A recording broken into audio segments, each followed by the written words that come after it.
All right. It is 11:25, and on my script, that's the official time for us to get started. So at this time, well, first of all, I'd like to say I'm Terri DiMarco. I'm the Director of Advancement at Cardin Arborview School. I'm also had the pleasure of leading the chair as the chair of the Upland Chamber of Commerce. This is my last luncheon meeting to chair, and I have to say it has been an experience, especially this year. Very eventful, sometimes so great, and then sometimes kind of tough. But we're all going to get through it together. And again, I want to say thank you and appreciate everybody for your support this year, and especially to our members that have been out there. We haven't been able to meet lately, but we're going to get together soon. Just mark our words; it's going to happen. Anyway, it is my pleasure to welcome you to the June membership meeting, sponsored by 4th District San Bernardino County Supervisor Curt Hagman's office. At this time, we're going to go ahead and mute everybody. I'm going to mention some of the rules of our meeting. The meeting now has started. We're going to mute everyone. If you need to speak, you can raise your hand or make a note on the chat.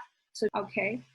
We have two presentations today, one from sponsor 4th District San Bernardino County Supervisor Curt Hagman, and a presentation from the City of Hope.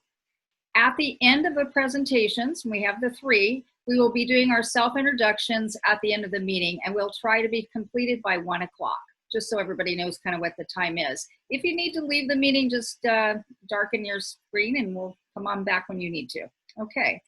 It is my pleasure also to introduce our Upland board members and our ambassador team. Thank you all for your direction and your board participation this year. We just had a really good board meeting this morning, and we're planning to do hopefully some more events in the new year. And we will, actually, I'd like to remind everybody to join us on June 25th as we install the new board that's coming in, board of directors. And our new chair will be Dory Ferranto.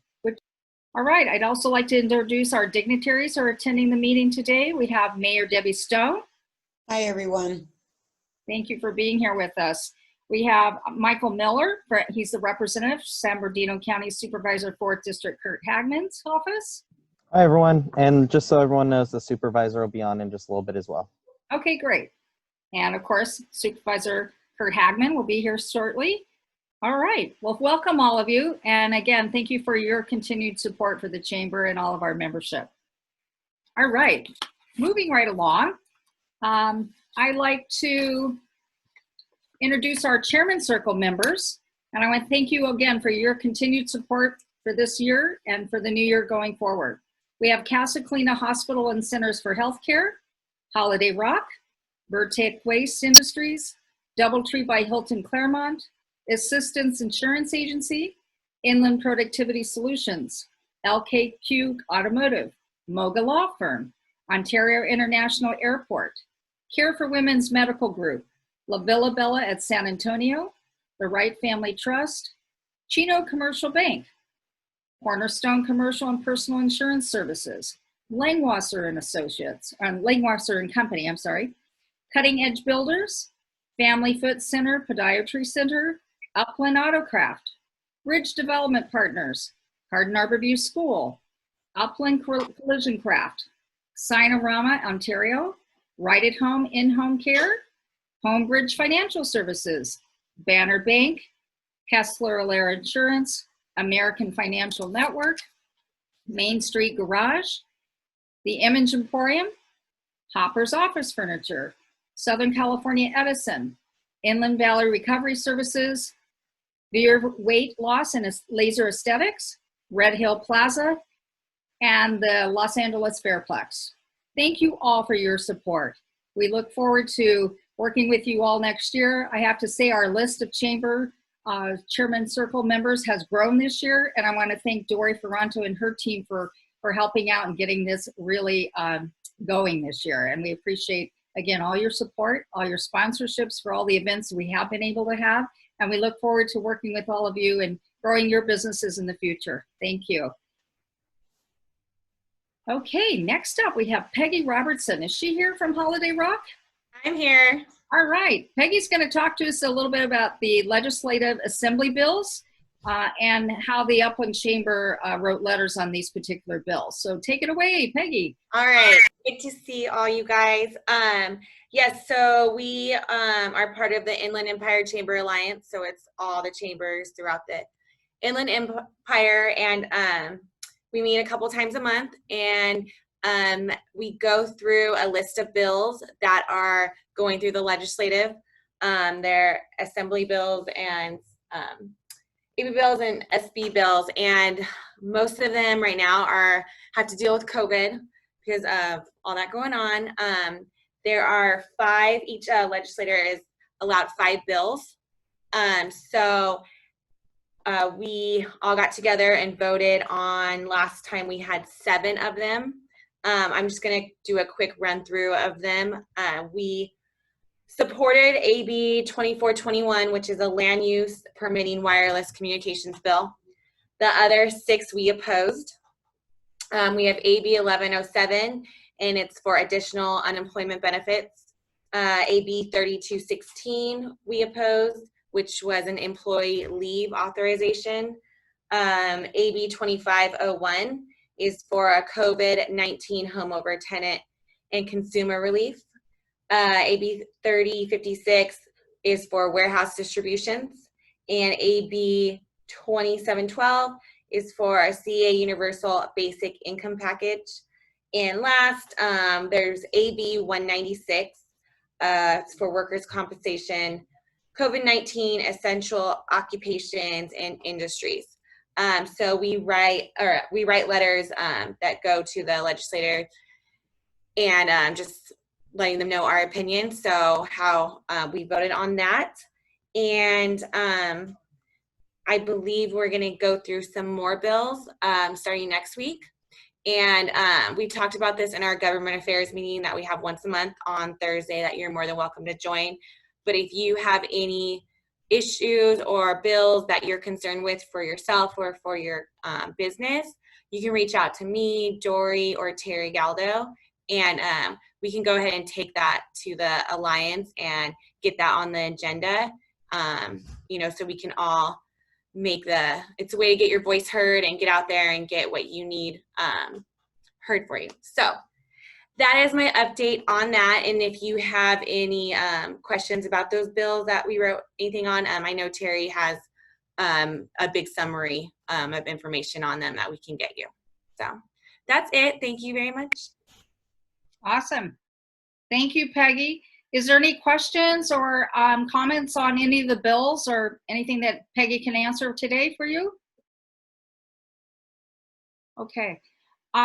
Terry, can you tell us what date that the EDF and RGF gets together and meets so that all of the membership can Zoom in if they ever would like to hear a little bit more about what's happening? Yes, we always meet the second Thursday of the month.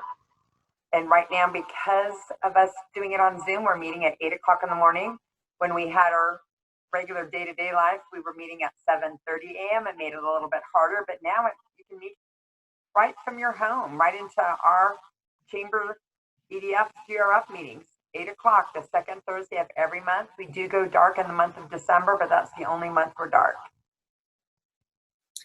I have to say, since I've been on the chair side and I've attended some of the meetings this year, they're very informative meetings on what's happening locally, what is going to happen statewide, that's going to affect all of our businesses. So that's why we really have taken a lot more experience and presence into the advocacy of all these different bills, because they do affect us right here downtown Upland. So we want to make sure that we're hearing what's happening, and we want to thank everybody that's involved with supporting the chamber and our chamber membership.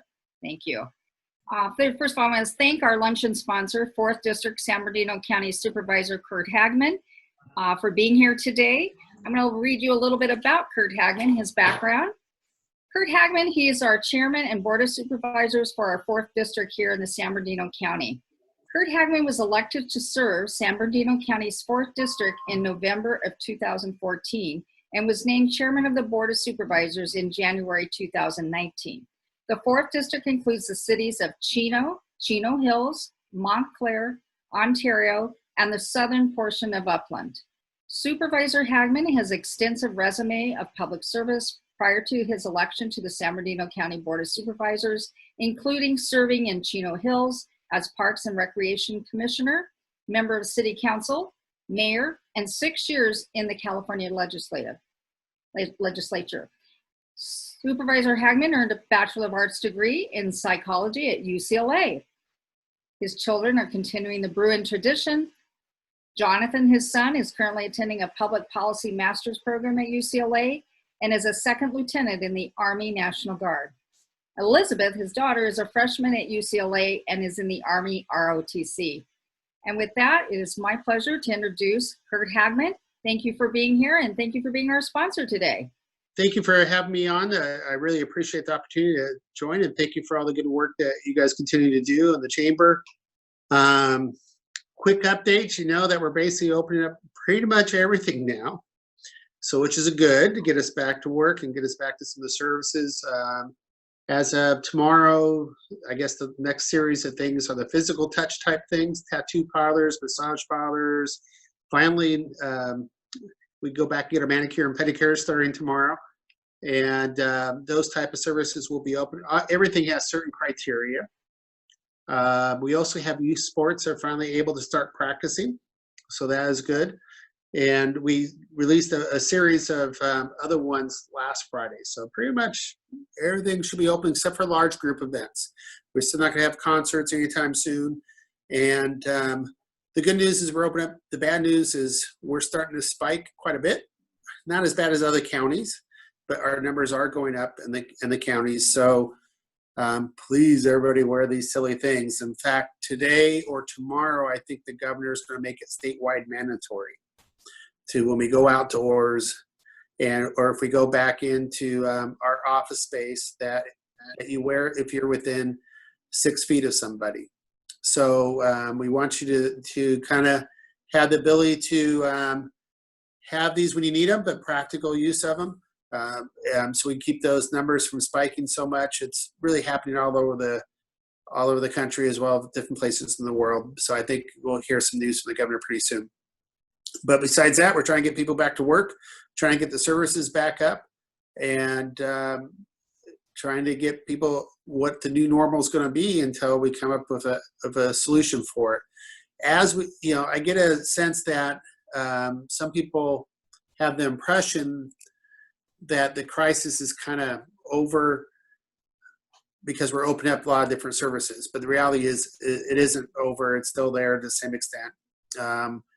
And we are prepared for it. The county has a full supply of stocks on all the PPE and all the things we needed to do. So we have all that. But we also want to make sure that we hopefully never need them. We have a hospital bed space and such as well.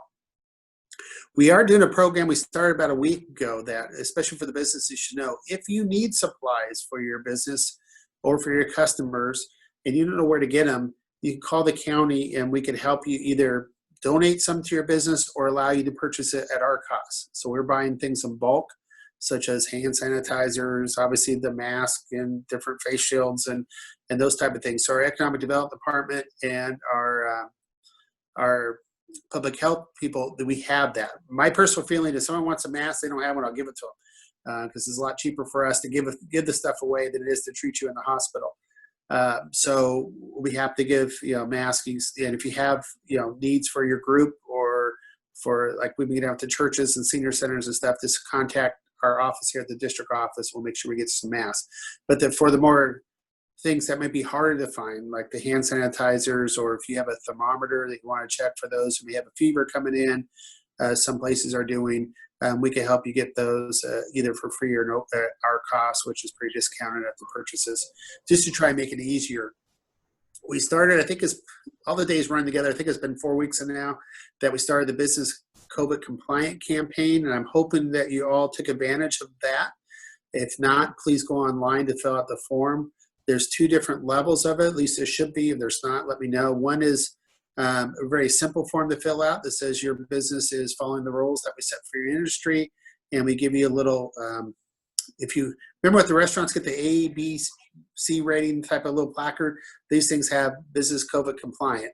And so allow your customers to know that you're taking steps to protect both your staff and them when you go visit that business. So there's a freebie version that you can get for just filling out something simple. There's a little more paperwork involved. If you fill that out, we'll give you a $2,500 check grant just for doing the right thing. So that's on our website as well under the COVID business complaint. So with that, Terry, I'd be happy to answer any questions you may have, or anybody for that matter, if I could try to dive a little bit deeper into the information. Kurt, the Upland Chamber has a question. So we're trying to be able to reintroduce some of our businesses into the community by having ribbon cuttings, and we're willing to do those outdoors. Is there a specific number that we can now start to work with? No, there's requirements on group gatherings, but more for indoors. If you want to do something outdoors, we're just asking for social distancing and or mask. And no, go for it for the most part. In fact, that's my solution for a lot of the churches too. I'm very frustrated with the governor's limits on 100 people inside a church that holds 5,000. So we're saying you could break off the rooms into separate rooms and have video. You can put people outside. You can serve more by just being creative with those rules that are out there. It makes some of the things. Let's face it. I don't think anyone's ever been through this before. And as some things get released, they contradict with the overall rules that the governor's putting together for everybody. It makes no sense why you can only have 10 people in your backyard at a social distance, but you can have 100 people in a church for a wedding, for example. You know, there's kind of counteracting things. So what we look at as a county is, are you do things in a safe manner, impractical? You know, not you can't write a rule book for every particular situation out there, but we want people to just be smart about the virus. It is out there. We don't have to be afraid of it. We take the right precautions, but we do need to respect that it's out there. And the numbers, you know, are kind of going. This is not a U.S. conspiracy thing. It's around the world. You see the numbers every day in different places. Those who have taken it more seriously have less of an outbreak than those who haven't. And so we just try to get people, you know, the education. We put up tons of videos now on the right things to do. We have lots of resources online. We're doing PSA commercials, you know, everything we can to get people to be aware of it. And the businesses, you guys are really stepping up, because as I get out more and I see that the signs in the window, hey, wear your mask indoors, or putting up the plexiglass between the checkout counter, you know, the really practical things, it kind of reinforces it. Because when you start to get out and you get back out, you almost forget that we still have this. And you forget, you know, I forget my mask sometimes. Luckily I have a box in my car.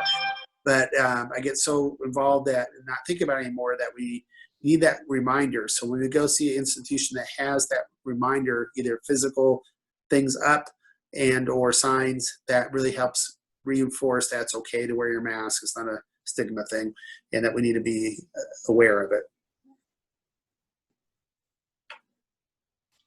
This is RF Taj. I'm sorry I was a little late joining it, but I was at one of my stores. We had a little emergency. So I just wanted to ask a question, which is making it a little bit difficult for us right now. I'm with Sport Flips Haircuts. We're open. We're doing all of the, we're part of the San Bernardino County COVID-19 partnership. Great. And so I have stores in Fontana, Redlands, and Upland. And one of the things that we are running into with my team members is that there's no requirement as per se for masks in San Bernardino County. And we, as a Sport Clips franchise, have made that a requirement. We will not service people unless they have a mask on. Yes. For our safety, our team member safety, and our guest safety. But it's creating an issue for us, because a lot of people that are coming in that are against wearing masks, they are creating an issue because it's not a requirement. Now, LA County has a requirements. So I have 2 stores in LA County, and we don't have those kind of issues in LA County stores. But we're having this issue in San Bernardino County. So what is it going to be? Are they going to now ask people to do that, respect that? Because the COVID-19 partnership also says yes, facility requires masks. Yeah, and I thank you for the question. I'm always very blunt and direct. When it first started, I had an all-county mask order, and I 100% believe in it. We got, you know, the outsiders criticized the board about, well, why you wear it in the car? Well, we didn't say you have to wear it in the car. Just when you get interact with people. If you're walking your dog by yourself, you don't need to wear a mask. But have it on you in case you run into somebody, run into the neighbor. Be pragmatic about it. I got outvoted 3-2 that says we should not force people to wear it, but recommend it because if you have an order and someone violates that order, are we prepared to write a misdemeanor fine or arrest somebody with that order? So, I think it's still internal. Right now, we do have a standing public health order that the businesses can require people to wear masks to go in. I do believe that this issue kind of goes away soon because the governor, I think, is coming out today or tomorrow with an all-state order. Obviously, my deputies don't want to write tickets for $1,000 for people who are walking around the street with their dog not wearing their mask. But I think it makes it easier not to have the businesses try to be the enforcer. I did go in the store once where people walked in without a mask, and they said, "Hey, would you like a mask?" And they gave them a paper mask. And, that was a solution. But I completely understand. That's why I argued to try to keep the order from day one. Thank you. Hey, Curt, I have a question, and it's kind of not necessarily for me because my business is in LA County and we're screwed no matter how we look at it.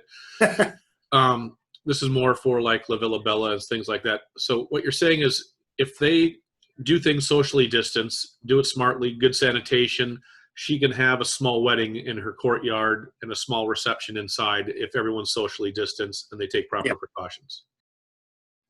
Okay. Yeah, I have no problem doing that. That's what I was saying. Some of the rules that the governor still has in the books from day one counteract the rules that he put out later. And we're reminding them, but because there's so many regulations going on, there are going to be conflicting ones. So what we look at as public health is, I don't care if you have 100 people in your backyard if they're safely done, but I will worry if you have 15 if they're unsafely done. So, and that's the key. I do get the horror stories. Well, we try to contact trace anybody who comes up positive in our testing. So we'll call them up and say where you've been the last 4 or 5 days and who you've been in contact with. And then we make contact with those people and say, please go get tested. You may want to consider isolation until you know if you've been in contact because you had contact with somebody. So we have 2 or 3 of our causes of spikes or family get together, our Mother's Day. 15 family members come together to celebrate, and the whole family got sick. Now, how would you feel if you got your whole family sick? If this awful. I have another outbreak in my Sheriff's Academy class right now. About a third of my deputies have it, so we're going to send them home. So it's those group gatherings that we worry about when you think the person, so you're okay.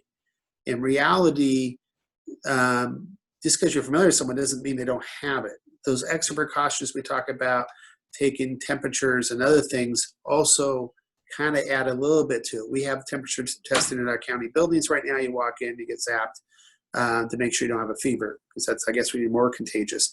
So that's more what we're looking for is those, safety. If you have bigger numbers, that's okay, but try to do it in a safe manner. Thanks, Curt. I had one more question, Curt, with regards to one of the things in LA County that the health inspectors came to our store, which is great. I love that. Uh-huh. We passed everything. Actually, we do more than what is required.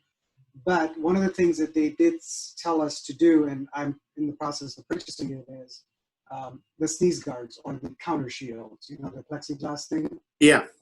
Is that something, because I've just ordered 2 for my LA County stores. I haven't done that for the San Bernardino County. I like those. I see them up a lot. We recommend them to put up if you have like a checkout or a meeting place that you go. We put them up on our desk for our receptionists and our offices even. So those are definitely recommendations. You can there's some numbers out there I can't repeat them correctly what they are, but it greatly reduces your chances of transmission if you have that physical barrier. And so the mask works quite a bit. So yeah, we do have masks in the store. So are you saying that even if you have masks, you're recommending that we have that? I would recommend anything. I mean, it's a small price to pay for extra safety, for your staff members and such. And yes, we put those recommendations on for most of the categories we have. It's the plexiglass where you have those sit down interactions. We're not requiring, but we do recommend it.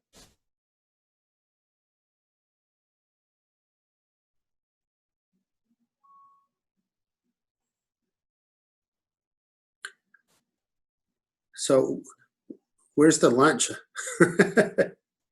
You didn't bring yours? We have to be virtual eating now. I have a question, Curt. Yeah. Regarding the testing facilities, do you plan to increase the number of testing sites? Because I have seen you've done that over the last few weeks. That's always a question.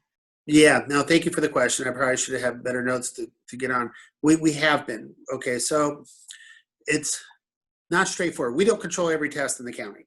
Okay, so we have, if you have health insurance, your doctor will refer you to LabQuest or Quest or LabCorp to go get tested. We, the county, have both our traveling testing sites as well as now walk-in sites. Seeing that summer is coming, it's getting a lot warmer, and so we want to have some air-conditioned areas to go in. We're also trying to pick the areas that we may have a higher chance with demographics to have contact with. So yes, our goal is to have 10 to 15 walk-in sites as well as the drive-through sites. We have different tests available, I guess is a better way to do it. Arrowhead is also open the 5 days a week, at least right now, for drive-through testing. They have their own lab equipment. Public Health has their own lab equipment that's actually pretty quick, like 2-hour turnaround, but we can only do about 100 tests a day. So mostly what we're doing at these walk-in clinics or driving clinics are still using our third-party. We collected samples, but we send them off to LabCorp and Quest. That's why it takes a couple days to get back. We're trying, like everybody else in the entire country, is trying to get the rapid testing equipment from Abbott and others that are coming on the market. We're finding out they have a lot of false positives on them from other people who use them right now. But I still would rather have maybe a 2-step process to get you tested in and out in 20 minutes first. And if you even get a false positive, then take the longer test so you know for sure if you have it.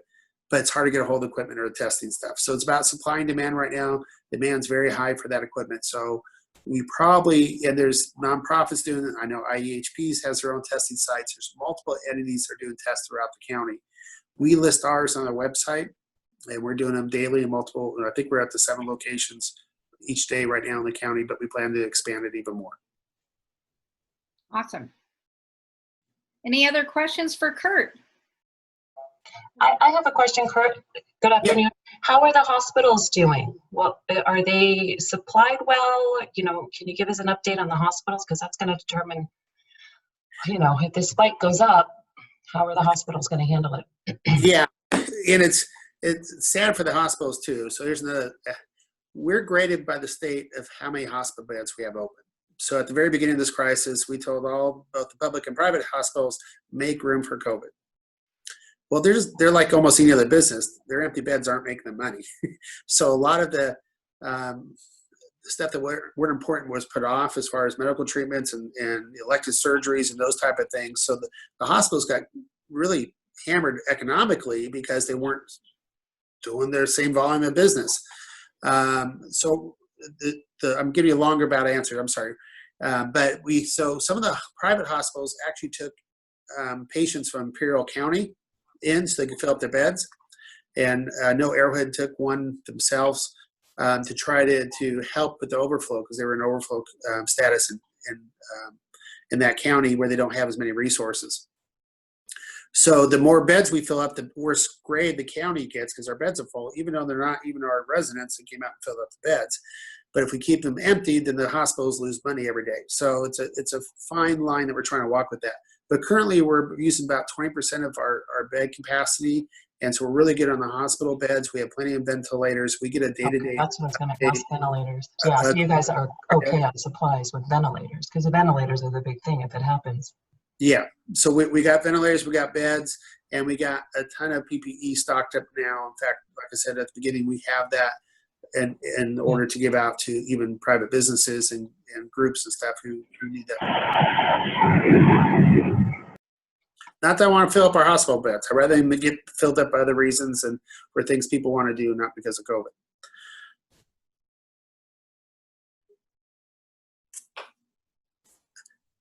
Okay, let's see. I got some questions here. You want me to try to answer these, Terry? Sure. The first one from Susan, what's considered large events? The face mask, okay, so during my understanding, because I'm not, completely versed, but I probably have to read more of this than most people. As far as the symptom goes, you could be having COVID with no symptoms, including the fever, and be spreading. You can have the early stages of COVID where you do get worse symptoms. You can get a fever. And then obviously everything else we heard about the coughing and all the kind of stuff. So the question was, can we take a temperature, wristband, guest, and then not require them to wear a mask? Not everyone has a fever. So no, we want you to wear a mask when you're within 6 feet of somebody. Okay, someone else answered that too, so thank you. Okay. Okay, another comment. Okay, well, I guess those were questions, more comments. I was just looking at your question things there. But yeah, I think, just use your common sense. I mean, that's what I'm asking. It's not so much, I don't think the government's job to sit there and tell you what to do every day, but we hopefully will educate you to take care of yourself and take care of your family members and your coworkers. I get on my staff here, they call me the mask Nazi at the government center because I walk around and where's your mask? Even though no one's even 6 feet away from them. It's like, it's right here. Okay, as long as you're ready. So I try to pleasantly remind everybody that, this is there. I'm not changing my habits at all, but the only thing I'm changing is when I wear a mask. And I'm making Peter wear one right now. Hi, everybody. So. Curt, this is Debbie. I just wanted to say thank you for all of you that you guys have done, trying to keep us posted on what is and what isn't, and the understanding, of each measure that comes out. I know it's been tough on businesses, and my heart breaks for all of you guys that are dealing with this on a day-to-day basis in different counties, one county versus this county. But you've done a great job at that. The County Board of Supervisors has done a great job, in my opinion, at keeping us posted on that. The main thing is we just listen to what's being said. We be cautious, we be prepared. And I know for us here at the funeral home, I mean, I'm up to a whopping 40 people for a funeral, and that's it. And that's a tough thing to have to tell a family they can only have the 40 people. But we've got our social distancing signs out and pews roped off and all of that. So it is tough, but hang in there, you guys. We will get through this, and hopefully that vaccine will be sooner than later. So, but thanks again, Curt, for everything. Thank you, Debbie. And I want to ask you guys, what can we be doing differently or better to work with you? It's one thing for us to just regenerate the information we're getting or give you facts and figures, but is there other ways we can reach out to you better? Is there things we can be thinking about to support our businesses in a better way than we're doing right now? If you don't have answers today, you please feel free to email me or my office, because I want to get that input. You guys are our backbone of hiring folks back in to get the economy back going. And so we want to make sure we're in partnership with you the best way we can. That's why we're not trying to follow everything to the state goes. We want you to be pragmatic in the way you do business right now, but get back on your feet, and we want to help you any way we can. So if you have input for us, either programs or getting more information or things we can do to partner up with you better, please reach out to us. All right. I want to say this as well. Your newsletter that comes out a couple times a week has been very, very supportive to all of our businesses. And I know we utilize it a lot here at the school just to see what's happening and changing. We appreciate that communications and some of the examples that are put in there of what companies are doing for different solutions to different kinds of needs. And thank you very much. I think you guys have done an excellent job, and we really appreciate your partnership with our city and our membership here. Thank you. No, thank you. I wish I could take credit for that, but I have a great team that does all that for me. You do. I wanted to thank your team, especially Michael Miller, who has been coming to all of our Upland Chamber events. And anytime we have questions, I've been CCing him in conversations, and he's been able to respond. So a shout out to Michael for all the help he's helped us with at the Upland Chamber, keeping our businesses informed. That's great. Thank you. I'll pass that on to him. He's in the other office next door to me right now. So, Oh, he's on. Okay, Michael, you owe someone lunch. So I guess he's listening. Thank you for being here with us today. No, thank you for having me. And please reach out to us if there's anything we can do to help out, okay? And next time we'll meet, we'll have lunch. Sounds good. I Looking hope. forward to this too. Take care. Thank you. Bye-bye. Thank you. All right, next up on our agenda today is to introduce our guest speakers from the City of Hope. And let me check and see how our speakers all ready to go. All right, I've got a couple of bios. I believe Dr. Hagman is our first guest to speak from the City of Hope here in Upland. Yes. Okay, great. I'm going to go ahead and read a little bit about you, Dr. Hagman.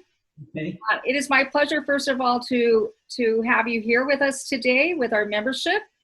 Let me read a little bit about you. Dr. Hagman is that rare combination of scholar and clinician. He has hundreds of peer-reviewed papers and research projects, and down-to-earth people person. He's favored on TV news shows, giving tips on cancer prevention. He's also a consummate surgeon with a long, proud record of achievement and leadership. A graduate of New York's Columbia University College of Physicians and Surgeons, Dr. Hagman spent 20 years at City of Hope. For much of that time, he served as chair, Division of Surgery, and director, Department of General Oncology Surgery as well.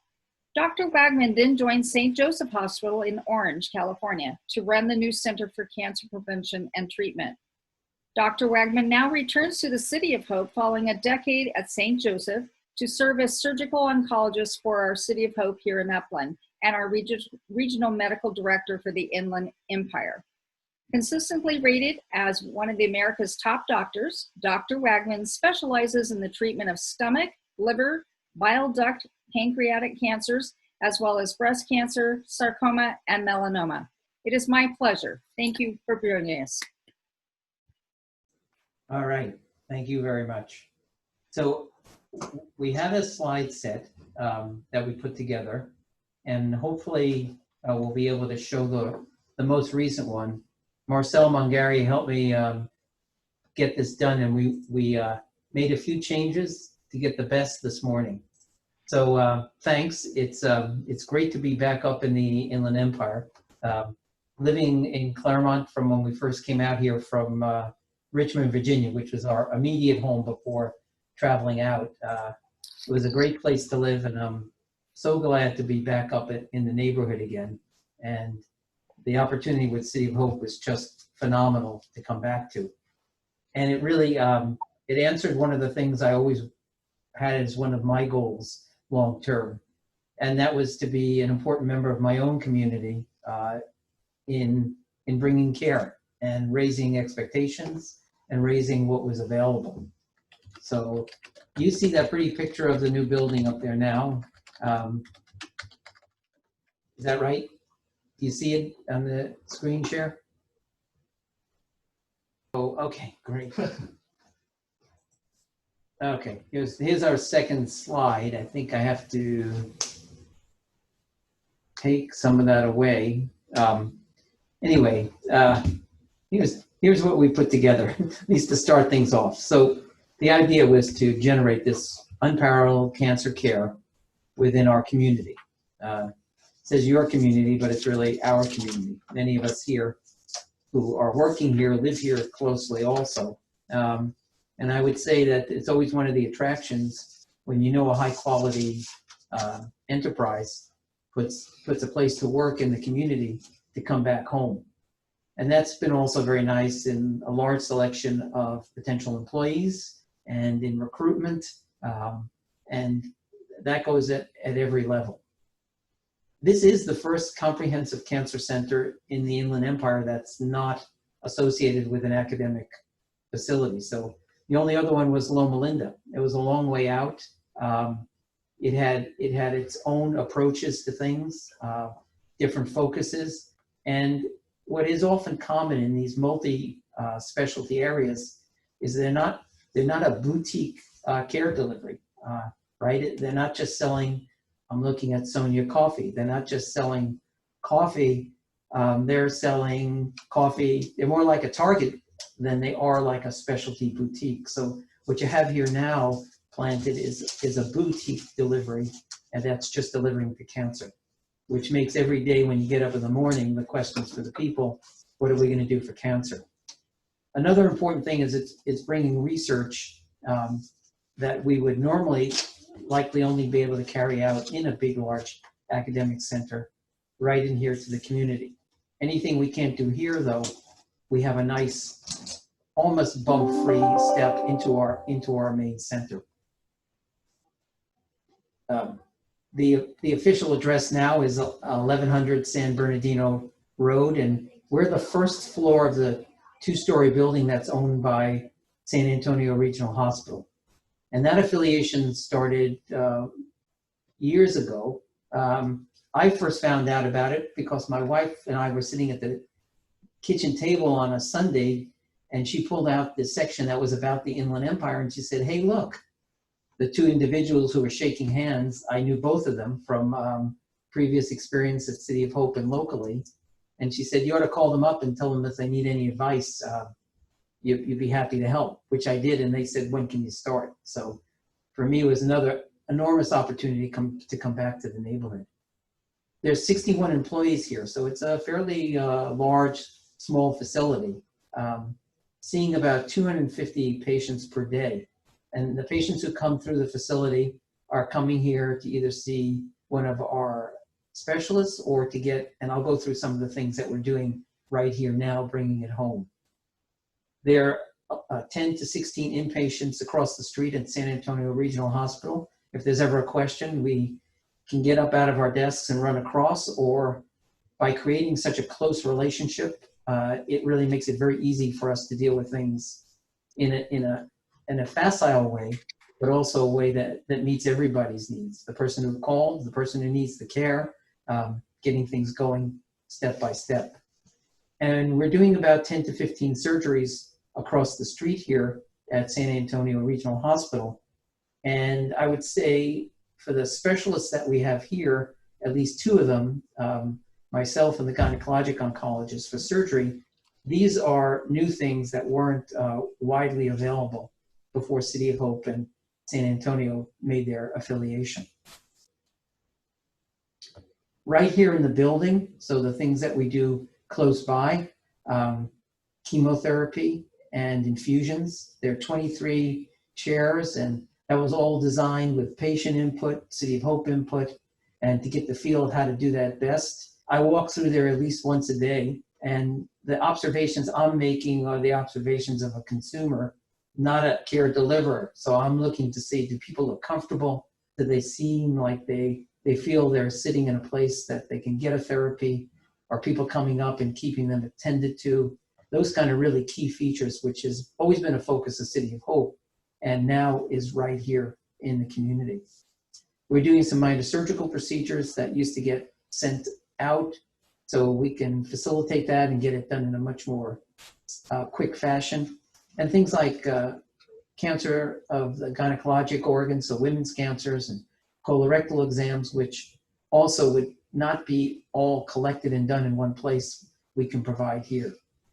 One of the really nice things is working with the hospital. So we have this collaboration with San Antonio Regional Hospital, and we can set up advice for patients with the hospital team on nutrition, social services.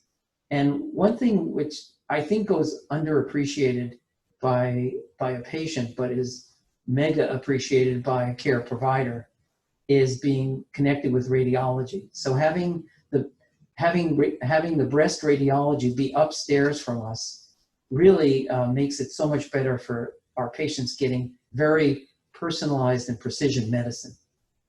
Right now we have 8 clinical trials, and we will become here in Upland the hub for the Inland Empire for all research trials, and that's due to launch in very early August. So what we're just at 8 now will expand quickly, and you're going to get to meet Dr. Adimi next. He's our local boss. We call him our research champion, but he will be in charge of doing that. And this is a list of the people who are here under their titles. Our colorectal surgical oncologist, general surgical oncologist, our women's cancers, GYN oncology, and then hematology, medical oncology takes in cancer as well as non-cancers. And a lot of the patients that we see here are patients who have abnormalities in their blood counts and need advice on how to protect themselves. That certainly comes up very much in our current world. And we've about 3 months ago added in pediatrics. So pediatric cancer patients, as well as children with disorders. And that is usually something that a pediatrician would like help with. We have radiation oncology, the machines right here, all the diagnostic preparation, even a separate door and separate parking. So when you come for your 30 treatments for your breast cancer, you pull up, you walk in the door that's about 10 or 12 feet away, you get your treatment and you're back out in your car in the most efficient and uncomplicated way. And last, we have urology. So that sort of paints the picture of what's here, and hopefully didn't use up too much of the time. And I'll say thank you for the opportunity to say hello and tell you about us.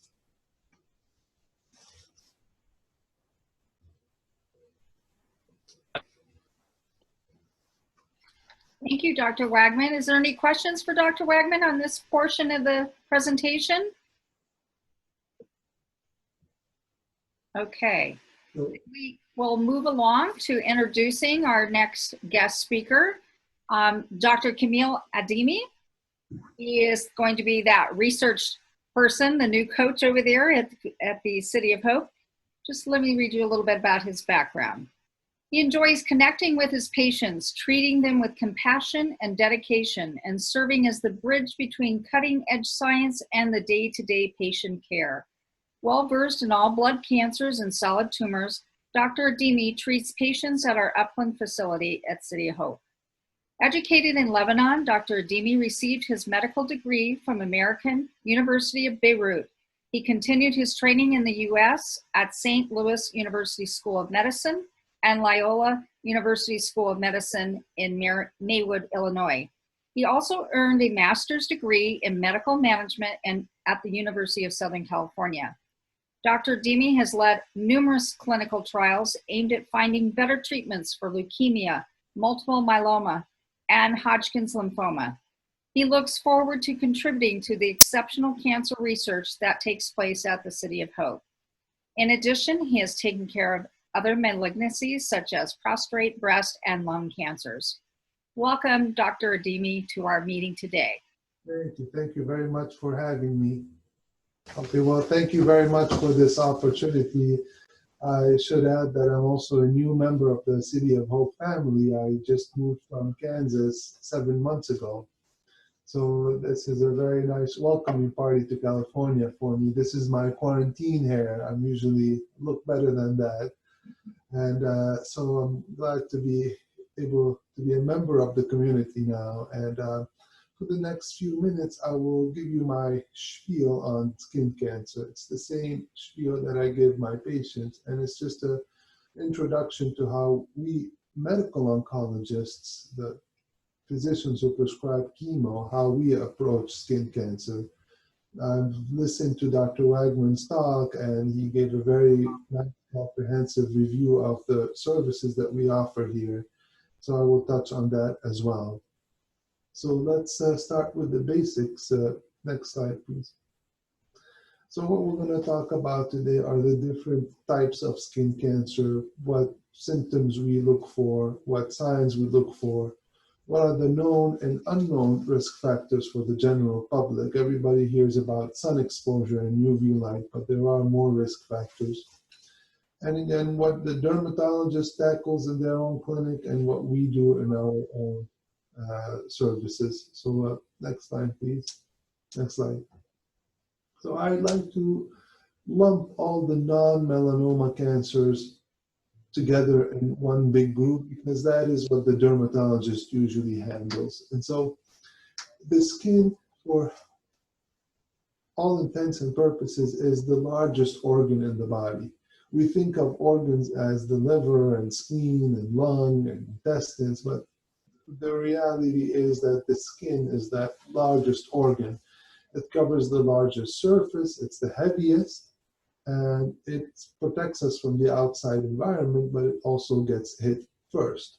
But the skin is a very complex organ. It's not just like leather. It's a living, breathing organ, and it's composed of different types of cells. The cells that make it tough and resistant to tear and protects us from all the natural elements are called squamous cells.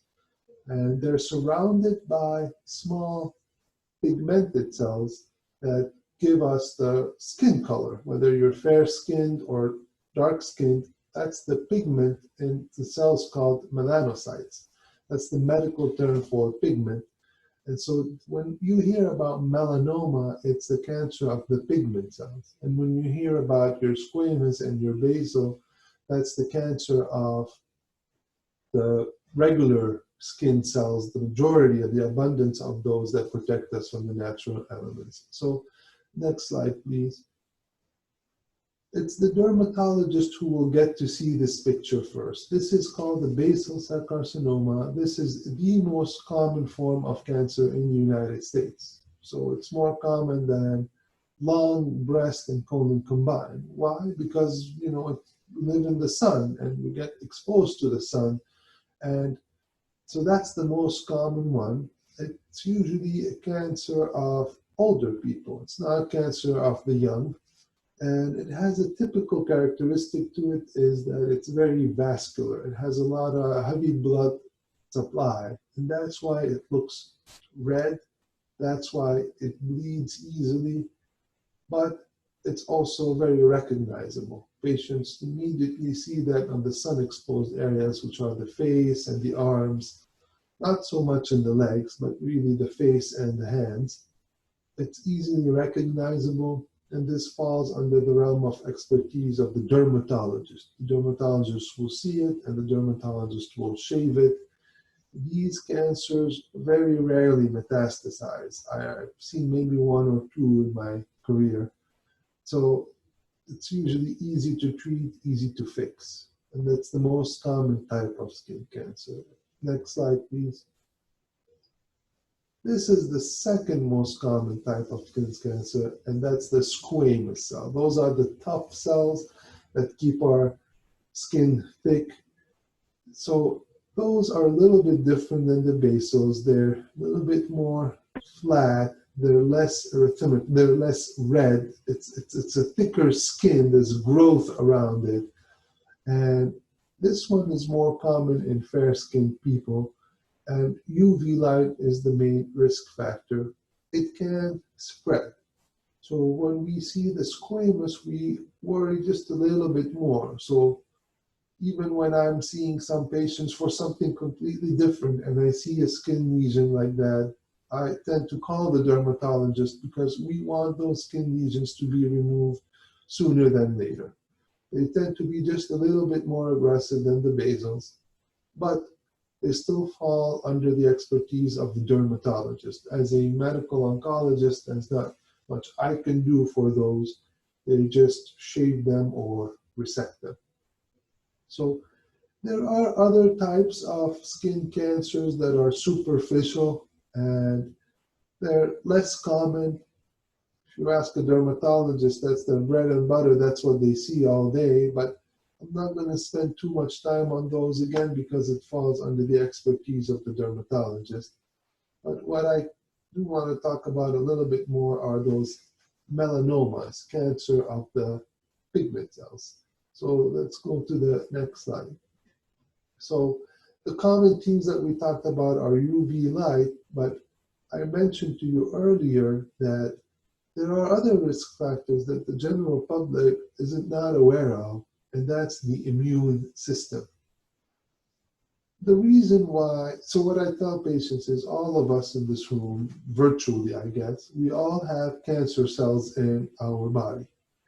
We are all constantly developing cancer cells. And the reason why most of us don't have cancer is because our healthy immune system finds the cancer in the body and it attacks it. And so In any situation where the immune system is weak, whether it's a natural situation or an induced situation like immunosuppression from medications or chemotherapy, there's a risk of developing skin cancer. And that's under-recognized in the medical community and under-recognized for the general public. But as we get all these new treatment drugs for different types of cancers or conditions like rheumatoid arthritis or lupus, we are seeing more skin cancer. So I just want to raise the awareness that it's not just sun exposure. Somebody who doesn't live in a sunny area can still have skin cancer. So let's move to the next slide, please. Which brings me to my next topic, which is the malignant melanoma. This is what we see, Dr. Hagman and I see quite often. People think, oh, melanoma, it's a mole. There's this fixation on looking at the mole and looking at the ABCDs of the mole. Is it asymmetrical? Are the borders irregular? Is it changing color? Is it bleeding? Is it large or growing in size? 6 millimeters is about 1/4 of an inch. So is it getting bigger? And those are common questions that we get, but everybody has moles, but not everybody knows that we have those pigmented cells outside the moles too. So it's not just paying attention to the mole. We have those pigmented cells in the back of our retina. We have them inside the mouth. We have them on the surface of the ear as well, on the ear canal. So those pigmented cells are not just on moles, they're everywhere in the skin, and they can develop into a melanoma just like the regular mole. So we have to be paying more attention to these. But what I just told you, it's what everybody knows, the change in size and color and shape. So let's move to the next slide. The risk factors for melanoma are different than the typical classical skin cancers that I told you about earlier. Melanoma is not just sun and UV light exposure. Melanoma is Parkinson's disease. Melanoma runs in families. Melanomas have a genetic origin.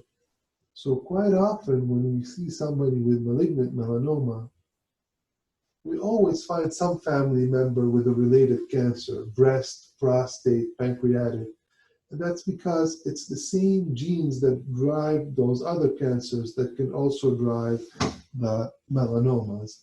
So it's a different beast. The melanoma is a different beast than your regular skin cancer. Next slide, please. This is how a melanoma typically looks like.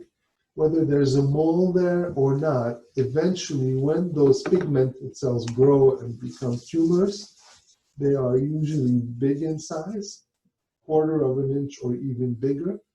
They tend to have, and I don't have a pointer, but they tend to have like subdivisions where they have different shades of colors, and they tend to have irregular borders. So next slide, please. When we typically, those are the patients that come and see the medical oncologist. So they start with their primary care doctor, they notice his skin change, they go to the dermatologist. The dermatologist shaves the regular skin cancers, but when they see the melanoma, that is when they worry as well. And that is when they get us involved, even if they resect that melanoma. They typically do surgery, dermatological interventions to cut the melanoma, but they don't just take it out, they take the skin around it, because those melanomas, they can be like the octopus, they have tentacles that spread on the deep surface of the skin. So they remove those melanomas, and we typically get involved if that melanoma has grown deep in the skin. It's not the superficial size, but it's how deep it goes in the skin. That's what scares us. Not how big it is, but how deep it goes. And then we see them and we order scans. We typically do the blood work and the scans for the melanoma if there is lymph node involvement. Let's go to the next slide, please. The lymph nodes are these glands that we all have behind our neck, in our neck, behind our ears, armpit, groin area. They function as filters in the body. So when you have a nasty cold, you feel like your glands are swollen. But if you have this melanoma cancer, it can spread to the lymph nodes. That is why after the dermatologist removes it, they come to see Dr. Hagman. Dr. Hagman does the deeper cut surgery, but he also samples those lymph nodes to find out if that cancer has been trying to spread microscopically. If it finds its way to the lymph nodes, that's a stage 3 melanoma. So cancer is anywhere from stage 1 to stage 4. If it's stage 3, Dr. Hagman will send them our way so that we can talk about treatment to lower the risk of the cancer coming back. Can we go to the next slide, please? So the treatment will be the following. The surgeon, the dermatologist did the first shave, the surgeon did the second portion of the surgery and resected the wider skin. They find lymph nodes in the armpit or the groin or wherever that melanoma has spread. My role is to strengthen the immune system so that we can attack those cancer cells. Like I mentioned before, melanomas, they develop from a weak immune system. Now, not everybody is sick from their immune system being weak. We don't know why some patients get it and some don't, but when they do, we now have modern FDA-approved medicine that re-educates the immune system to recognize cancer and attack it. And that is what I prescribe. That's immunotherapy. I'm not here to advertise any drugs, but just happens that every time you turn the TV on, there's this commercial about people running in a green field and it's sunny and they talk about drugs like Keytruda, Opdivo, and those are the new drugs that we tend to use now for the treatment of melanoma after surgery to lower the risk of those cancer cells coming back. That's pretty much what I can cover in 10 minutes. I can go on and on and on for hours talking about this, but this is the gist of it, and I'm hoping just to raise awareness of the different types of skin cancers, when to see the dermatologist, when to see the medical oncologist, and what treatment options we have to prevent these cancers from becoming disasters. I'm happy to take any questions. Any questions or comments? Very helpful. Thank you. Everybody keep putting on their sunscreen, right, doctor? Absolutely.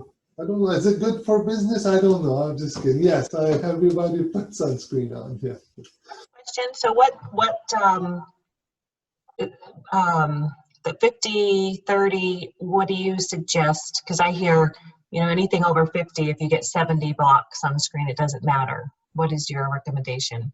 My lowest threshold is 30 and above, SPF of 30 and above. So if I use 30 and not 50, does 50 really help more? I guess the message, I don't want the focus to be on that, but the focus to be on the duration of sun exposure. Duration, right? Keep applying. And sit in the sun for 6 hours. I don't think the sunblock is going to lower the risk of the cancer coming back or of developing skin cancer. It shouldn't be about the degree, because even if it's 110, it's not going to protect you 100% from skin cancer. It's how long you sit on the sun and under the sun. It's whether you get a sunburn, you have blistering of the skin or not. Blistering is the biggest risk factor for developing skin cancer. Yeah. Most people who stay in the skin peels, and that worries me more, even if they had 70 on. So duration of sun exposure. Thank you. All right. Any other questions?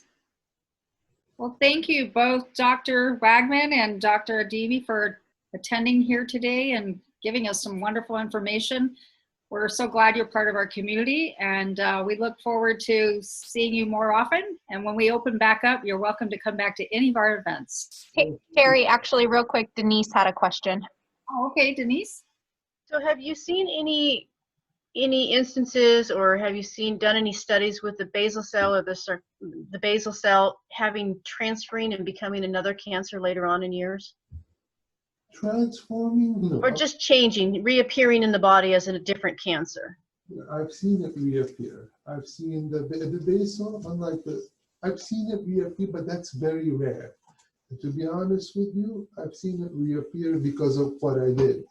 In other words, there are chemotherapy drugs that we use for other cancers, like thyroid and so on and so forth. They lower the immune system to an extent where somebody might have had a basal 10 years ago, or a small basal that everybody missed because it's so small, but then we lower the immune system with our own chemotherapy drugs that we created a new problem. That basal grows and spreads.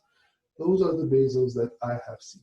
Now, there have been reports, and it's well described that basal can spread, but it's so rare, I haven't seen one where somebody's healthy and had their basal spread. And does it actually reappear as basal, or does it go somewhere else in the body as something else? Or is there any way to know?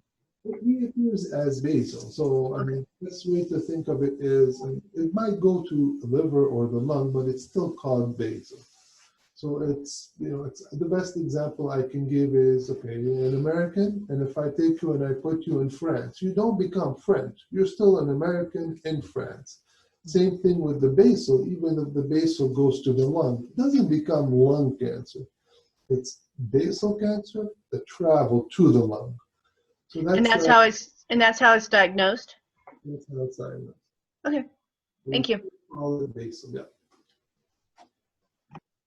All right. Thank you so much. We appreciate your time today. Thank you for having me. Thank you. Bye-bye. Thank you. Well, as I mentioned when we first started the meeting, this is my last meeting to lead for the luncheon this year. And I just want to say, as we close out the Cruise into the Future theme, and Dory will pick up with a new one in another week, I just want to say, remember, we're all skillful and professional sailors. And we know the art of the sailor is to leave nothing to chance. We're all here to service the needs of our members and create business success. We've been doing this well in spite of the big obstacle that occurred, COVID-19 this year. I just want to say my closing words are, we cannot control the wind, but we can change the direction of our sails. And with that, I'll leave you. And again, I appreciate all your support and the opportunity to support you this year as your chair. And I look forward to seeing you in another week at our swearing of our new board. Thank you so much, everybody. And best of luck to all of you. Stay healthy, stay safe, and let us know what we can do in the future. Thank you. Thank you, Terry. Thank you. Thanks, Terry. Thank you, Terry. All right. Have a great day, everyone.